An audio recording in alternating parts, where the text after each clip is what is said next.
എനിക്ക് ഷിവറിങ് വരാൻ തുടങ്ങി, എനിക്ക് വിറക്കാൻ തുടങ്ങി. എനിക്ക് എന്താ ചെയ്യണമെന്ന് അറിയാം. ഞാൻ എൻ്റെ വീട്ടിൽ ഒറ്റക്കാണ്. സോ ഞാൻ സൂയിസൈഡ് അറ്റംപ്റ്റ് ചെയ്തു. Not the point. Okay, not the point. എന്തായാലും ഇനി അങ്ങോട്ടേക്ക് ഞാൻ ബ്ലോഗ് ചെയ്യും. തിങ്കളാഴ്ച മുതൽ എല്ലാ ദിവസവും ഞാൻ ബ്ലോഗ് ചെയ്യും. Entirely I want B A different person. ഇതുവരെ ഞാൻ ജീവിച്ചത് എങ്ങനെയാണെന്ന് എനിക്കറിയില്ല. പക്ഷെ ഞാൻ ഓൾമോസ്റ്റ് ഒരു 70% മരിച്ചെടുത്തിനാണ് ഞാൻ തിരിച്ചു വന്നിട്ടുള്ളത്.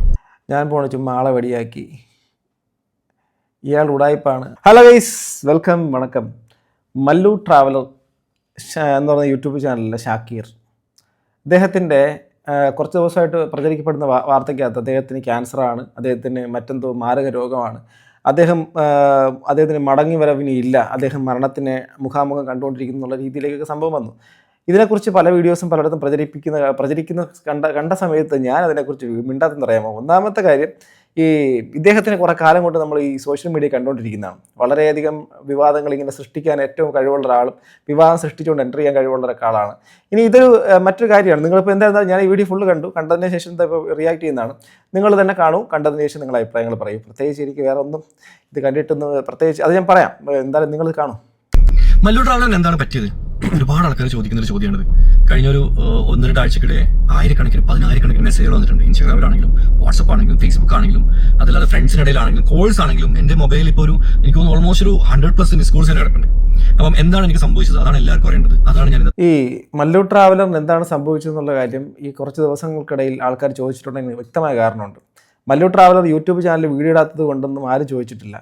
ഒരു ആഴ്ചകൾക്ക് മുമ്പ് അദ്ദേഹത്തിൻ്റെ എന്തൊരു വീഡിയോ കിട്ടിയിട്ടുണ്ട്. ഓക്കെ അല്ലേ? അപ്പം പുള്ളി വീഡിയോ ഇടാത്തത് കൊണ്ടല്ല ആൾക്കാർ അത് ചോദിച്ചെന്ന് വെച്ചാൽ, പുള്ളിക്കാരൻ ഇട്ട സ്റ്റോറീസാണ്. എന്തായാലും 3 ആഴ്ചയ്ക്ക് മുമ്പ് പുള്ളിക്കാരൻ വീഡിയോ ഇട്ടിട്ടുണ്ട്. അഥവാ 3 വീക്സ് അഗോ പുള്ളി വീഡിയോ ഇട്ടിട്ടുണ്ട്. അപ്പോൾ പുള്ളി വീഡിയോ ഇടാതിരിക്കുന്ന ആളൊന്നുമല്ല. 3 ആഴ്ച മാത്രം പുള്ളിക്കാരൻ വീഡിയോ ഇടാതിരുന്നിട്ട് പെട്ടെന്നൊരു സമയത്ത് പുള്ളിക്കാരൻ വന്നൊരു പോസ്റ്റ് എന്തോ ചെയ്തു. എന്തോ ഞാൻ എല്ലാത്തിൻ്റെയും അവസാനിപ്പിക്കാൻ വേണ്ടിയിട്ട് പോകുന്നത്, എല്ലാത്തിൻ്റെയും എന്തൊക്കെയോ ഒരു ആൾക്കാരെ എങ്ങനെ എന്താണ് മുൾമുനയിൽ നിർത്തുന്ന രീതിയിലേക്കുള്ളൊരു സംശയം, മിസ്ലീഡ് ചെയ്യിപ്പിക്കുക, ആൾക്കാരെ മൊത്തത്തിലിട്ട് സംശയത്തിൻ്റെ മുന്നിൽ നിർത്തുന്ന ഒരു തരത്തിലേക്കുള്ളൊരു സാധനം സ്റ്റോറി ഇട്ടു. അതിനകത്തും ക്ലാരിറ്റി ഉണ്ടായിട്ടില്ല. എന്താണോ പുള്ളിക്ക് സംഭവിച്ചതെന്നുള്ള കാര്യം പുള്ളിക്ക് ഒരു 2 വാക്കുകൊണ്ട് എഴുതാൻ വേണ്ടിയിട്ട് പറ്റുമെങ്കിൽ പോലും പുള്ളി അത് ചെയ്യാതെ ആൾക്കാരിൽ ക്യൂരിയോസിറ്റി ജനിപ്പിച്ച് തനിക്ക് എന്തോ വലിയ കാര്യം സംഭവിച്ചു എന്ന് തോന്നൽ വരുത്തിക്കൊണ്ടിരുന്നു. ഈ ഒരു തോന്നൽ കാരണമാണ് എന്ത് സംഭവിച്ചു. അതിനിടയ്ക്ക് തന്നെ സോഷ്യൽ മീഡിയ അറിയാമല്ലോ, പലതും വിളിച്ച് പറയും. അതിനകത്ത് ഇദ്ദേഹത്തിന് ക്യാൻസർ ആണെന്നും ഇദ്ദേഹത്തിന് HIV ആണെന്നും മറ്റ് പലതരത്തിലുള്ള കേസുകൾ ഇങ്ങനെ പറഞ്ഞു. മരണത്തിൻ്റെ 4th സ്റ്റേജ്, അപ്പോൾ ക്യാൻസറിൻ്റെ 4th സ്റ്റേജാണ്, ഇപ്പോൾ മരിക്കും എന്നുള്ള കാര്യം മറ്റേ തേങ്ങ പൊട്ടിക്ക് സ്വാമി എന്ന് പറഞ്ഞ് വേറെ സൈഡിൽ കൂടെ സോഷ്യൽ മീഡിയ ഇതൊക്കെ ആഘോഷിക്കുന്നു. കമൻറ്റ് ബോക്സുകളിൽ തന്നെ ഇദ്ദേഹത്തിന് വേണ്ടിയിട്ട് ദുആ ചെയ്യുന്ന ആൾക്കാരും കമൻറ്റ് ബോക്സിൽ തന്നെ ഇദ്ദേഹത്തിന് ഉടായ്പാണെന്ന് പറയുന്ന ആൾക്കാരും കൂടെ തമ്മിലടിക്കുന്നു. നിങ്ങളൊക്കെ മനുഷ്യരാണ്, എന്താണ് ഇങ്ങനെയൊക്കെ പറഞ്ഞൊരു കാര്യം. അപ്പോൾ ഇതാണ് അങ്ങനെ ഒരു സംഭവം പോയി. പക്ഷേ ഈ സമയത്ത് സസ്പെൻസ് പൊട്ടിക്കാതെ അപ്പോഴും മല്ലു ട്രാവലർ ഷാക്കീർ പുള്ളിക്കാരൻ അങ്ങനെ നിൽക്കുമായിരുന്നു. ഇതിന് ശേഷം പുള്ളിയുടെ മാസ് എൻട്രിയാണ് ഇപ്പം നിങ്ങൾ കാണുന്നത്. പുള്ളിക്കാരൻ പറയുന്നത് വെച്ച് കഴിഞ്ഞാൽ ഏതാണ്ട് 1000-10,000 ആൾക്കാർ എന്ത് പറ്റി എന്ന് ചോദ്യം ചെയ്യും. ഈ ചോദ്യത്തിൻ്റെ കാരണം ഉണ്ടാക്കിയത് ഇദ്ദേഹമാണ്. ഇദ്ദേഹം ഇട്ട സ്റ്റോറീസാണ് ഇതിന് കാരണം. അദ്ദേഹം ആ സ്റ്റോറി ഇട്ടപ്പോൾ അദ്ദേഹത്തിന് എന്തോ സംഭവിച്ചു എന്നുള്ള തോന്നൽ തന്നു. അതിനുശേഷം തൊപ്പിയുടെ ലൈവിനകത്ത് എന്തോ ഒരു സംഭവം വന്നു. അങ്ങനെ കുറച്ചധികം അപ്ഡേറ്റ്സ് ഒക്കെ വന്നിട്ടുണ്ടായിരുന്നു. ഓക്കെ, ബാക്കി കേൾക്കാം. 7-ാം തീയതി ആണെന്ന് എൻ്റെ ഓർമ്മ. 7-ാം തീയതി ഓണത്തിൻ്റെ സെലിബ്രേഷനൊക്കെ എല്ലാ സ്ഥലത്തും നടക്കലാണ്. എനിക്ക് ഓണമില്ല, ഒന്നുമില്ല. ഞാൻ വണ്ടിയുണ്ട്, പൈസയുണ്ട്, എല്ലാ വിലയ്ക്കും നമ്മുടെ അടുത്തുണ്ട്. പക്ഷെ നമുക്ക് ഇല്ലാത്തതെന്നറിയോ, ഒരു കൂട്ടില്ല, ഒരു ഫ്രണ്ട്ഷിപ്പ് ഇല്ല. അതാണ് എൻ്റെ ലൈഫിൽ ഏറ്റവും വലിയ പ്രശ്നം. അതെനിക്ക് മനസ്സിലായി. എൻ്റെ പ്രശ്നങ്ങൾ എനിക്ക് ഓപ്പണായിട്ട് സംസാരിക്കുന്ന ഒരാളില്ല. കാരണം നമ്മളെ പെട്ടെന്ന് കാണുന്ന ഒരാളോട് നമ്മുടെ കാര്യങ്ങൾ സംസാരിക്കുമ്പോൾ നമുക്ക് ട്രസ്റ്റ് ചെയ്യാൻ പറ്റില്ല. ചിലപ്പോൾ നമ്മൾ മിസ്യൂസ് ചെയ്യാൻ വേണ്ടി ഒരുപാട് ആൾക്കാർ അവിടെ ഉണ്ടാവും. ഇപ്പം നമ്മൾ വായുന്നുണ്ടെങ്കിൽ കിട്ടുമെന്ന് നോക്കുന്ന ഒരുപാട് ആൾക്കാരുണ്ടാവും. അപ്പോൾ എൻ്റെ മനസ്സിലുള്ള നടക്കുന്ന കാര്യങ്ങൾ, എൻ്റെ ലൈഫിൽ പേഴ്സണലി നടക്കുന്ന കാര്യങ്ങൾ എനിക്ക് ആരും ഷെയർ ചെയ്യാൻ പറ്റുന്നില്ല. അങ്ങനത്തെ ഒരു സിറ്റുവേഷൻ വന്നു. 7-ാം തീയതി എൻ്റെ കയ്യിൽ നിന്ന് മൊത്തം പോയി. അതിനിടെ ഞാൻ സൈക്കാട്രിസ്റ്റിനെ ഹയർ ചെയ്തു. ബട്ട് എനിക്ക് അത്ര വലിയൊരു മെച്ചം തോന്നിയിട്ടില്ല. കാരണം എൻ്റെ മൈൻഡ് ഒരു ആൻസൈറ്റി, ഒരു ഡിപ്രഷൻ സ്റ്റേജിലേക്ക് പോകുമ്പോൾ എനിക്ക് ആൾ അവൈലബിൾ അല്ല. ബിക്കോസ് അവരിവിടെ അല്ല ഉള്ളത്. 7-ാം തീയതി രാത്രി എൻ്റെ കയ്യിൽ നിന്ന് പോയി എന്ന് വെച്ച് കഴിഞ്ഞാൽ എൻറ്റയർലി ഞാൻ ഭയങ്കരമായ ഒരു സിറ്റുവേഷനിലേക്ക് പോയി. എനിക്ക് എൻ്റെ ബോഡി ഫുൾ ഹീറ്റ് ആവാൻ തുടങ്ങി, എനിക്ക് ഷിവറിങ് വരാൻ തുടങ്ങി, എനിക്ക് വിറക്കാൻ തുടങ്ങി. എനിക്ക് എന്താ ചെയ്യണമെന്ന് അറിയാം. ഞാൻ എൻ്റെ വീട്ടിൽ ഒറ്റക്കാണ്. സോ ഞാൻ സൂയിസൈഡ് അറ്റംപ്റ്റ് ചെയ്തു. Not the point. Okay, not the point. അപ്പോൾ ഇദ്ദേഹം സൂയിസൈഡ് അറ്റംപ്റ്റ് നടത്തി എന്നുള്ളതാണ് അദ്ദേഹം ഈ ഒരു 3 ആഴ്ചയ്ക്കിപ്പുറം ഈ യൂട്യൂബ് ചാനൽ വന്നിട്ട് അദ്ദേഹത്തിൻ്റെ ചാനൽ വന്ന് പറയുന്നത്. ഇതിനു മുമ്പ് ഈ ഒരു സാധനം അദ്ദേഹത്തിന് ഇപ്പം നമുക്കൊരു വ്യക്തിയുടെ മാനസിക നില ഏതൊക്കെ സമയത്ത് എങ്ങനെ ഇരിക്കുമെന്ന് ആർക്കും പ്രെഡിക്റ്റ് ചെയ്യാൻ വേണ്ടിയിട്ട് പറ്റത്തില്ല. അദ്ദേഹം പറഞ്ഞൊരു കാര്യത്തിൻ്റെ അതാണെങ്കിൽ ഏകാന്തതയാണ് അദ്ദേഹത്തിനെ ബാധിച്ചിട്ടുള്ളത്. ലോൺലിനെസ്, ഒറ്റപ്പെടൽ എന്നുള്ള സാഹചര്യം വന്ന സമയത്തും സ്വാഭാവികമായിട്ട് പലർക്കും ഉണ്ടാകുന്നൊരു കാര്യമാണ്. ഡിപ്രഷൻ ഉണ്ടായി കഴിയുമ്പോഴേക്കും അതൊരു ആങ്സൈറ്റി അതിൻ്റെ പീക്ക് ലെവലിലേക്ക് പോകുമ്പോൾ പല തരത്തിലേക്ക് അത് അഫക്റ്റ് ചെയ്യും. അസത്യമാണ് ആ ഒരു കാര്യത്തിൽ യാതൊരിക്കലും തള്ളി പറയത്തില്ല. അപ്പോൾ പുള്ളിക്കാരൻ പറയുന്നത് വെച്ചാൽ പുള്ളിക്കാരനൊന്നും പറയാൻ വേണ്ടിയിട്ട് ആരുമില്ല, ഒറ്റപ്പെട്ട രീതിയിലുള്ള ലൈഫാണ്. ഞാൻ ആലോചിക്കുന്നത് ഈ പറയുന്ന മണലാരണ്യത്തിൽ അഥവാ നമ്മളിപ്പോഴും പറയുന്ന UAE പോലുള്ള മറ്റു രാജ്യങ്ങൾ പോയിട്ടുള്ള ഈ അബ്രോഡ് പോയിട്ട് ജോലി ചെയ്യുന്ന ആൾക്കാരെ കുറിച്ച് അവരെല്ലാവരും ജോലിക്ക് പോകുന്നത് ഒക്കെ ഒറ്റയ്ക്കാണ്. പിന്നെ അദ്ദേഹം തന്നെ പറഞ്ഞു വെച്ചാൽ ഒറ്റയ്ക്ക് വളർന്ന ഒരാളാണ്. ഒറ്റയ്ക്ക് വളർന്ന ഒരാളെ സംബന്ധിച്ചിടത്തോളം പിന്നീട് ഒറ്റയ്ക്ക് ജീവിക്കുന്ന ഒരു കാര്യം വലിയ പ്രോബ്ലമായിട്ട് വരാനുള്ള സംഭവമൊന്നുമില്ല. പിന്നെ പറയുന്നത് തനിക്കൊരു കാര്യം ഷെയർ ചെയ്യാൻ വേണ്ടിയിട്ട് ആളില്ല. അപ്പോഴും പുള്ളിക്കാരൻ നാട്ടിൽ ഫാമിലി ഉണ്ടെന്നുള്ള കാര്യം നമ്മൾ ഓർക്കണം. അപ്പോൾ അദ്ദേഹത്തിൻ്റെ കൂടെ തന്നെ ആളില്ല എന്നുള്ളതാണ് അദ്ദേഹത്തിൻ്റെ ഏറ്റവും വലിയ പ്രശ്നം. അതും ദുബായിൽ നിൽക്കുന്ന സമയത്ത് കൂടെ തന്നെ ആളില്ല എന്നുള്ളതാണ്. ഞാൻ അപ്പോഴാണ് ചിന്തിച്ചത്, അപ്പം ഇത് കാണുന്ന എത്ര പ്രവാസി സുഹൃത്തുക്കളുണ്ടാവും, നിങ്ങളൊക്കെ ഇത് സ്ത്രീകളുണ്ടാവും, അമ്മമാരുണ്ടാവും, കുഞ്ഞുങ്ങളൊക്കെ ചിലപ്പോൾ നാട്ടിലായിരിക്കും. ഇസ്രായേൽ പോലുള്ള രാജ്യങ്ങളിലൊക്കെ വർക്ക് ചെയ്യുന്ന ഒരുപാട് അമ്മമാരുണ്ട്. അപ്പോൾ അവരൊക്കെ മക്കളൊക്കെ നാട്ടിലാണ്. അതുപോലെ തന്നെ ഈ പാരൻസ് മറ്റുള്ള ഈ ആണുങ്ങളും പെണ്ണുങ്ങളും ഒക്കെ ഉണ്ട്. എല്ലാം ഫാമിലീസൊക്കെ പല സ്ഥലത്തൊക്കെയാണ് ഒറ്റയ്ക്ക് ജോലിയൊക്കെ ചെയ്യുന്നത്. സോ അങ്ങനെ ഒരു സാഹചര്യത്തിന് ഈ ഇത്രയും ലോകം കണ്ട് ലോകം മൊത്തം കറങ്ങിയിട്ടുള്ള അദ്ദേഹത്തിനത് താങ്ങാൻ പറ്റിയിട്ടില്ല എന്ന് പറയുമ്പോഴേക്കും എനിക്കത് അറിയില്ല എന്തോ. സോ അത് ഒരു സ്ട്രേഞ്ചായിട്ടാണ് എനിക്ക് ഫീൽ ചെയ്യുന്നത്. സോ അപ്പോൾ പുള്ളിക്കാരൻ പറയുന്നത് വെച്ചാൽ അതിനുശേഷം പുള്ളി വീണ്ടും ഒരു യാത്ര നടത്തി, അവിടെ പോയി ഇവിടെ പോയി മറ്റു പല സ്ഥലങ്ങളിലും പോയി അവരെയൊക്കെ കണ്ടു. അവരൊക്കെ കുറേ അധികം പുള്ളിക്കാരന് വേണ്ടിയിട്ട് എന്തൊക്കെ ചെയ്തു എന്നുള്ള കാര്യമാണ്. ഇപ്പോൾ ഓർക്കണം, പുള്ളിയുടെ ചാനലിൽ തന്നെ 3 weeks എഗോ 1 month എഗോ ഒക്കെ പുള്ളി വീഡിയോ ചെയ്തിട്ടുണ്ട്. അതിൻ്റെ ഒരു സംഭവം എന്ന് വെച്ച് കഴിഞ്ഞാൽ പുള്ളിക്കാരൻ്റെ വീഡിയോസ് ഇപ്പം നോക്കണം.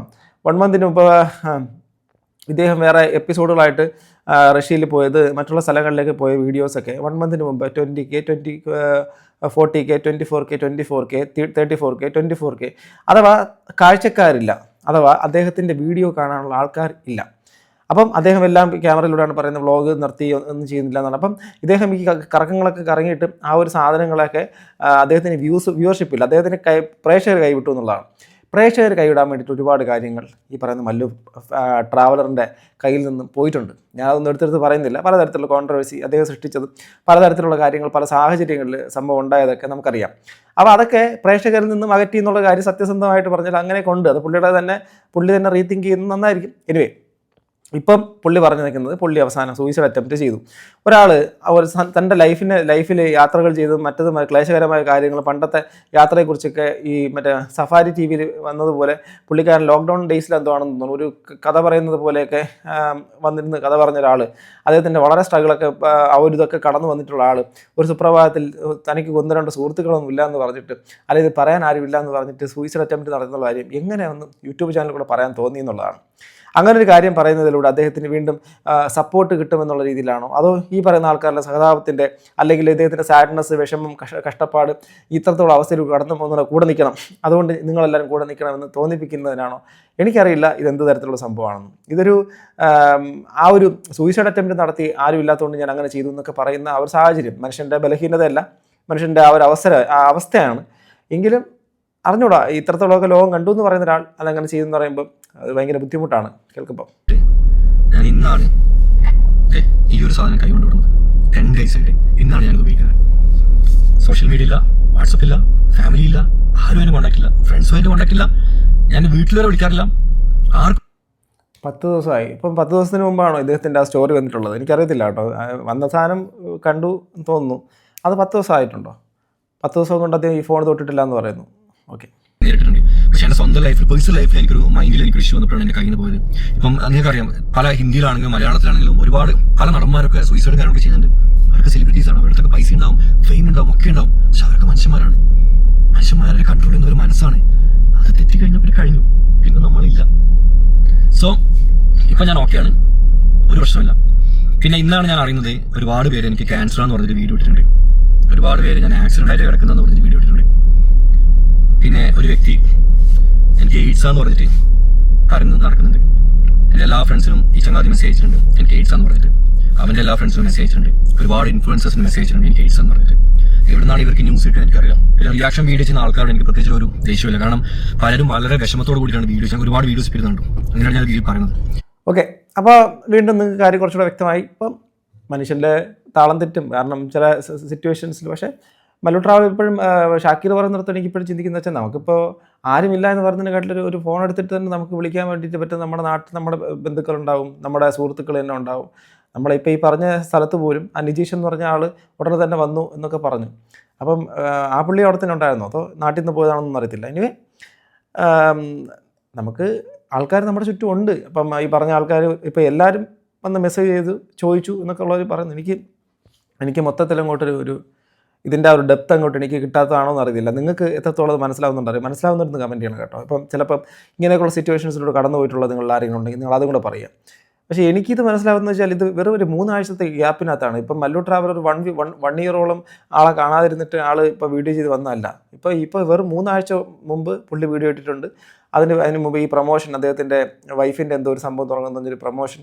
പിന്നെ വേറെ ഇപ്പോൾ പോസ്റ്റ് കണ്ട എനിക്ക് ഓർമ്മ ശരിയാണെങ്കിൽ, നിങ്ങൾ എനിക്ക് എന്തെങ്കിലും പറ്റിയാൽ നിങ്ങൾ ആ ഒരു ബിസിനസ്സിൽ ഇത് ചെയ്യണം. എൻ്റെ വൈഫിന് ഇതാണ് എനിക്ക് എന്തെങ്കിലും പറ്റിയാൽ ഇനി അതിൽ നിന്നുള്ള വരുമാനം കൊണ്ട് മാത്രമായിരിക്കും എൻ്റെ കുടുംബം മുന്നോട്ട് പോകുന്നത് പറഞ്ഞാൽ. അപ്പോൾ അത് മരണം മുന്നിൽ കണ്ട ഒരാളെ പുറത്ത് സംസാരം. അപ്പോൾ അത്രത്തോളം ആൾക്കാർ ആശങ്കപ്പെടുത്തുന്ന കാര്യമാണ്. അതിൽ തന്നെ കുഴപ്പമൊന്നുമില്ല, ഞാൻ കുറച്ച് ദിവസം കഴിഞ്ഞ് വരുമെന്ന് പറഞ്ഞതിന് കുഴപ്പമില്ല. ആൾക്കാരെ മൊത്തത്തിലെ ഒരു ഇതാക്കി അന്നത്തെ ഒരു പോസ്റ്റ്. ഓക്കെ, അവർക്ക് എന്നോടുള്ള സ്നേഹമാണ് ആ വീഡിയോ കാണിച്ചത്. അപ്പോൾ അവരെ ആരോ പറഞ്ഞ് പറ്റിച്ചിട്ടുണ്ട്. റിയാക്ഷൻ വീഡിയോ ചെയ്യുന്ന ആൾക്കാരൊക്കെ ആരോ പറഞ്ഞ് പറ്റിച്ചിട്ടുണ്ട്. എനിക്ക് ക്യാൻസറാണ്, സെലക്ട് ചെയ്യാൻ പോകുന്നത് ബോയ്സ് ആൻഡ് ഗേൾസ്. എനിക്കൊരു ഗ്യാങ് വേണം എൻ്റെ ലൈഫിൽ. എനിക്ക് ഒരു ഗ്യാങ് വേണം. എൻ്റേത് എന്ന് പറഞ്ഞാൽ എനിക്കൊരു ഗ്യാങ് വേണം. ഒരുപാട് ട്രാവൽ ചെയ്യാൻ പറ്റുന്നത്, അല്ലെങ്കിൽ എൻ്റെ കൂടെ എല്ലാവരും സപ്പോർട്ട് ചെയ്ത് നിൽക്കുന്നത്, ഒരു ബ്ലോഗർ എന്ന നിലയിൽ നിന്ന് മാറിയിട്ട് ഷാക്കിർ എന്നുള്ള വ്യക്തിയെ അക്സെപ്റ്റ് ചെയ്യാൻ പറ്റുന്ന ഒരു ഗ്യാങ്. നിങ്ങൾക്ക് ആർക്കെങ്കിലും താല്പര്യമുണ്ടെങ്കിൽ നിങ്ങൾ പറ. ദുബൈയിലുള്ള ആൾക്കാരൊക്കെ ആണെങ്കിൽ നമുക്ക് മീറ്റ് ചെയ്യാം. Don't worry. ഒരുപാട് സന്തോഷം. അപ്പോൾ പുള്ളിക്കാരന് ഗ്യാങ് വേണം. അപ്പോൾ ദുബായിലേക്കുള്ള ആൾക്കാരാണെങ്കിൽ പുള്ളിക്കാരനെ കോൺടാക്ട് ചെയ്യണം. ഓക്കെ, കാരണം ഇത്രയും ഇഷ്ടം നിങ്ങൾ എന്നെ ഇഷ്ടപ്പെടുന്ന അറിഞ്ഞപ്പോൾ ഒരുപാട് നന്ദി കേട്ടോ. ഒരുപാട് നന്ദി. എന്തായാലും ഇനി അങ്ങോട്ടേക്ക് ഞാൻ ബ്ലോഗ് ചെയ്യും. തിങ്കളാഴ്ച മുതൽ എല്ലാ ദിവസവും ഞാൻ ബ്ലോഗ് ചെയ്യും. Entirely I want B A different person. ഇതുവരെ ഞാൻ ജീവിച്ചത് എങ്ങനെയാണെന്ന് എനിക്കറിയില്ല. പക്ഷെ ഞാൻ ഓൾമോസ്റ്റ് ഒരു 70% മരിച്ചെടുത്തിനാണ് ഞാൻ തിരിച്ച് വന്നിട്ടുള്ളത്. അപ്പം ഇനി അങ്ങോട്ടേക്ക് ഞാൻ ഇതുവരെ ലൈഫിൽ നിന്ന് വളരെ വ്യത്യസ്തമായിട്ട് ജീവിക്കാനാണ് ഞാൻ നോക്കുന്നത്. നിങ്ങളെല്ലാവരും സപ്പോർട്ട് എനിക്ക് വേണം. നിങ്ങളെല്ലാവരും എൻ്റെ കൂടെ ഉണ്ടാവണം. Keep supporting me. ഓക്കെ, അപ്പോൾ മനസ്സിലായല്ലോ. അപ്പോൾ പുള്ളിക്കാരൻ അടുത്ത ആഴ്ച തിങ്കളാഴ്ച മുതൽ എന്തോ പുള്ളി സ്ഥിരം ഫുൾ വ്ളോഗ് ചെയ്യും. അപ്പോൾ എല്ലാ ദിവസവും നിങ്ങൾ വ്ളോഗ് കാണാൻ വേണ്ടിയിട്ട് പോകണം. അതുപോലെ തന്നെ ഗ്യാങ് വേണം. അതിലാണും പെണ്ണ് മിക്സഡായിട്ടുള്ള ആൾക്കാരുണ്ടാവുമെങ്കിൽ അത് പോകണം. ഓക്കെ, എന്താണ് സോ ആളുടെ അപ് ടു ഹിം. പുള്ളിയുടെ വിഷമമാണ് കേട്ടോ. സ്വന്തം ഭാര്യയും മക്കളെ സ്നേഹിക്കാതെ ജീവിച്ചവർക്ക് സംഭവിക്കുന്നത് തന്നെ നിനക്ക് സ്വന്തം ഭാര്യ സ്നേഹിച്ചുകൂടെ? ഓക്കെ, അങ്ങനെയൊക്കെ പറയുന്നു. Mister brother please don't try. ഒരു നാട്ടുകാരൻ എന്ന നിലയിൽ താങ്കളുടെ വളർച്ച ഒരുപാട് സന്തോഷിച്ച ആളാണ് ഞാൻ. പക്ഷേ താങ്കളെക്കുറിച്ച് ഇപ്പോൾ ഓർക്കുമ്പോൾ നാണക്കേട് തോന്നുന്നു. കാരണം താങ്കൾക്കൊരു കുറവുമില്ല, അവയവങ്ങളില്ലാതെ മാറാരോഗങ്ങൾ ആ സംഭവം ഒരു കുറവുമില്ല, അവയവങ്ങളില്ലാതെ മാറാരോഗങ്ങൾ പിടിപെട്ട് ഒരുപാട് ആൾക്കാർ ജീവിക്കുന്ന ഈ ഭൂമിയിൽ ഞാനും താങ്കൾക്ക് എത്ര ഭാഗ്യവാന്മാരാണ്. പടച്ചോൻ ചെയ്ത അനുഗ്രഹങ്ങളെക്കുറിച്ച് ഓർത്തുകൊണ്ടാണ് നന്ദി ചെയ്യുക. ഒരു ഗതിയും ഇല്ലാതെ ഒരുപാട് ആൾക്കാരെക്കുറിച്ച് ഓർത്തുകൊണ്ട് താങ്കളുടെ ഇപ്പോഴത്തെ നിലയനുസരിച്ച് സമാധാനിക്കുക. ഒരു കാര്യം, ആത്മഹത്യ ഒന്നിനും പരിഹാരമല്ല. നിങ്ങളുടെ ക്യാമറ കണ്ണുകളിലൂടെ ഒരുപാട് രാജ്യങ്ങൾ നമുക്ക് കാണാൻ സാധിച്ചു. എന്തൊക്കെയാണ് പറയുന്നത്? നല്ലൊരു ഭാര്യ മക്കളും ഇല്ലേ? ഇയാൾക്ക് എന്തെങ്കിലും സംഭവിച്ചിരുന്ന വീട്ടുകാരുടെ സിറ്റുവേഷൻ.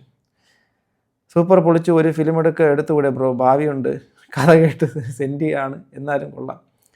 നല്ലൊരു ഗുരുവിനെ തേട് ബ്രോ. Welcome back. എൻ്റെ ഏറ്റവും വലിയ സമ്പാദ്യം ഒറ്റയ്ക്കായാലും ഓക്കെ ബ്രോ. ഡെയിലി ജിമ്മിൽ പോകും, ശരിയാവും. ഓക്കെ, ഞാൻ പോണ ചുമ്മാ ആളെ വടിയാക്കി. ഇയാൾ ഉടായ്പാണ്. അവൻ്റെ ഉമ്മയുടെ ബിസിനസ് കാട്ടിയിട്ട് അപ്പോൾ പിന്നെ യാതൊരു വിദ്യാഭ്യാസ വിഭാഗമോ ഇല്ലാതെ യാതൊരു വിദ്യാഭ്യാസമോ വിവേകമോ ഇല്ലാതെ ആസിഡ് അറ്റാക്കിനെ അവരെ ന്യായീകരിക്കുന്ന വിവരം കെട്ടവനായി നീ എന്തോ സംഭവമാണെന്ന് ഞങ്ങൾ വിചാരിക്കുന്നുണ്ടെന്നോ നീ കരുതുന്നത്? സോ ആൾക്കാരെ കമൻറ്റ് ബോക്സ് ഒരു കമൻറ്റേ ചുരുക്കി പറയാം, തലയ്ക്കാണ് പ്രശ്നം. മല്ലു ഫ്രണ്ട്സിൻ്റെ കൂടെ ഇല്ലാത്തതിൻ്റെ ഡിപ്രഷനിൽ പോയി ആത്മഹത്യ ചെയ്യാൻ ശ്രമിച്ചു. കൂട്ടുകാരൻ രക്ഷിച്ചു. 10 ഡേയ്സ് ട്രീറ്റ്മെൻറ്റ് ഇപ്പോൾ റെഡിയായി. ഇതാണ് സംഭവം എന്ന് പറയുന്നത്. എനിവേ, ഞാൻ വളരെ ജെന്യൂനായിട്ട് ഞാൻ പറയാം, ഈ ഒരു കാര്യത്തിൻ്റെ അകത്ത് അദ്ദേഹം പറഞ്ഞ കാര്യങ്ങൾ അദ്ദേഹത്തിൻ്റെ വ്യക്തിപരമായ ലൈഫിൻ്റെ അകത്ത് നടന്ന കാര്യം, മറ്റൊരാളുടെ ലൈഫിൻ്റെ അകത്ത് നടത്തുന്ന ഒരു കാര്യം നമ്മൾ എൻ്റെ ലൈഫ് ഇങ്ങനെയാണ് നടത്തുമെന്ന് പറഞ്ഞാൽ നമുക്കത് അംഗീകരിച്ചേ പറ്റൂ. നമുക്കൊന്നും ചെയ്യാൻ പറ്റത്തില്ല. അതുകൊണ്ട് തന്നെ അത് പുള്ളിയുടെ ലൈഫിൽ നടന്നൊരു കാര്യവും ഇൻസിഡൻ്റ് ആയതുകൊണ്ട് അത് നമുക്ക് അംഗീകരിച്ച് തന്നെ പോവാം. നിങ്ങൾക്ക് ഇത് കേട്ടിട്ട് എന്ത് തോന്നി എന്നുള്ളത് മാത്രമാണ് ഇനി എനിക്കും അറിയേണ്ടത്. ആൾ പറഞ്ഞത് ആളുടെ ലൈഫ് ഒറ്റയ്ക്കായി. ഇനി അദ്ദേഹത്തിന് വേണ്ടത് ഒരു ഗ്യാങ്ങാണ്.